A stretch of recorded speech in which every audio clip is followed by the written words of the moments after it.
olahraga, kembali lagi di YouTube AHM Channel.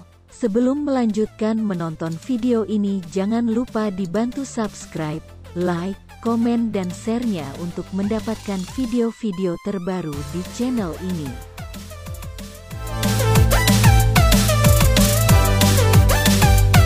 Akhirnya setelah menunggu lama kepastian kedatangan pelatih kepala PSM Makassar terjawab sudah.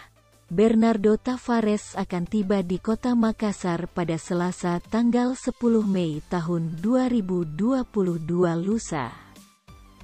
Setelah tiba, manajemen PSM Makassar akan memperkenalkan secara resmi bersama dengan pemain yang menjadi rekrutan pasukan Ramang musim 2022. Media Officer PSM Makassar, Sulaiman Abdul Karim membenarkan bahwa sang pelatih dalam perjalanan dari negaranya Portugal. Jika tak ada kendala, maka pelatih akan tiba Selasa tanggal 10 Mei tahun 2022. Kalau tak ada halangan, esok harinya langsung memimpin latihan perdana, katanya kepada awak media. Sehari setelah perkenalan, Bernardo dijadwalkan langsung memimpin latihan perdana di lapangan Bosowa Sport Center, BSC, Jalan Tuku Umar, Kota Makassar.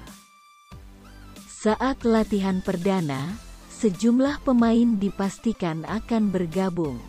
Meski kemungkinan besar masih ada beberapa pemain belum dapat mengikuti latihan perdana. Mengenai pemain yang akan hadir kemungkinan belum lengkap, jelasnya. Dan mengenai pemain asing, kemungkinan 3 pemain yang dibawa Bernardo Tavares akan diikutkan latihan. Sementara Wiljan Pluim dikabarkan saat ini dalam perjalanan dari negaranya.